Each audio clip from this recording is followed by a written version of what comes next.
In the automotive world, it's often said that cars reflect the mentality of their nations.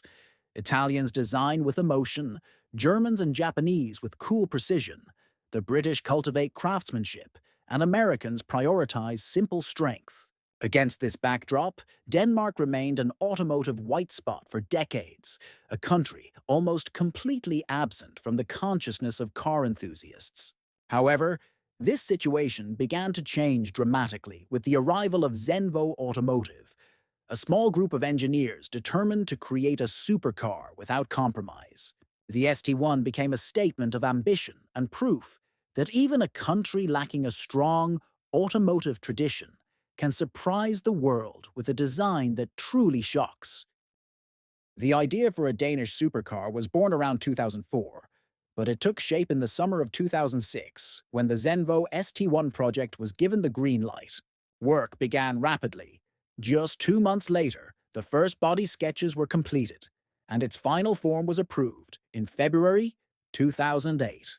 When the first photos were released in December of that same year, the reaction was clear. The world was seeing something completely new. The ST1 didn't try to appeal to classic proportions or elegance. It was aggressive, angular, and ruthless in its form. Sharp creases, deep indentations, and massive air intakes gave the impression that the body had been carved with a knife, not smoothed by stylists. Such radical styling wasn't an empty promise, but a foreshadowing of what lay beneath the bodywork. The Zenvo ST1 featured a powerful V8 engine, displacing nearly 7 liters, equipped with both a mechanical supercharger and a turbocharger. This rare combination was intended to deliver instant throttle response and an explosion of power at high revs. Maximum power reached 1,104 horsepower, although full output required the push of a button.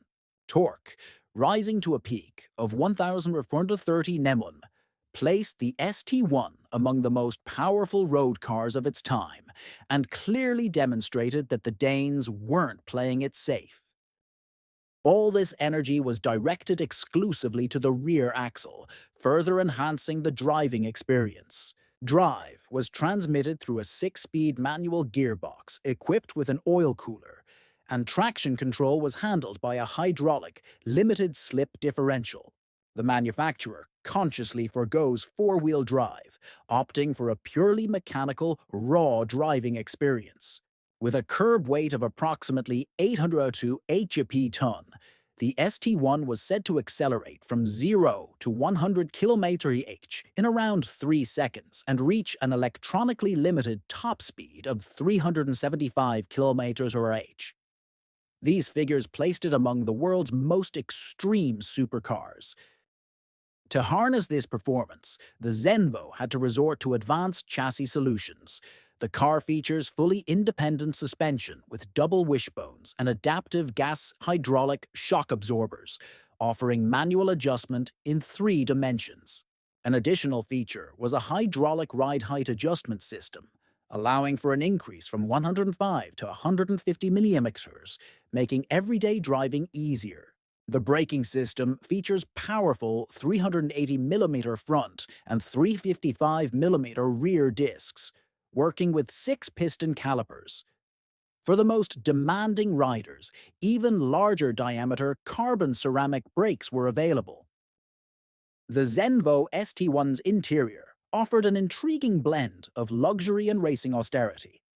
The cabin was clad in a visible carbon fiber structure that emphasized the car's technical character.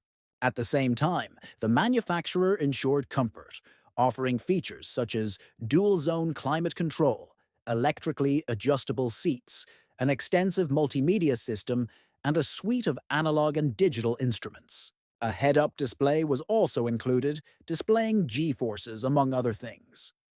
The options list included a roll cage, a custom luggage kit, custom body paint, and custom upholstery tailored to the customer's taste. The first ST1 prototype hit the dyno in March 2008, and by the end of May, it was running under its own power.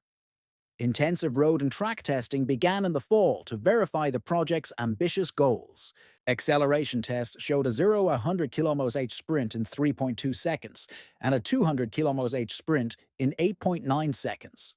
The developers described these results as acceptable, a fitting reflection of the team's uncompromising approach.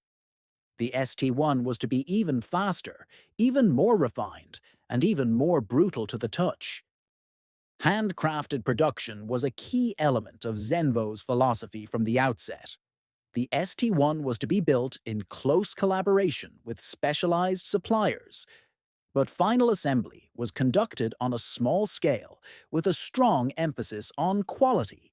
The plan called for just 15 units to be built, to be distributed to carefully selected customers. This strategy emphasized the model's exclusivity and allowed it to be treated more as a technological showcase for the brand than a traditional market product. The official public debut of the Zenvo ST1 took place on June 12, 2009, during the parade preceding the 77th Le Mans 24 Hours. Just a day later, the car was nominated for Supercar of the Year, a significant accolade for the young Danish brand. The ST1 attracted attention not only for its performance, but also for its very existence, proof that courage and engineering determination can break national stereotypes. The Zenvo ST1 went down in history as one of the most radical supercars of the 2000s and laid the foundation for the brand's continued development. Although production was extremely limited, the model's significance extended far beyond the number of units sold. The ST1 proved that Denmark could make a spectacular and uncompromising mark on the global automotive scene. It was the first step towards building a new identity, one where Nordic precision met brutal power and unabashed ambition.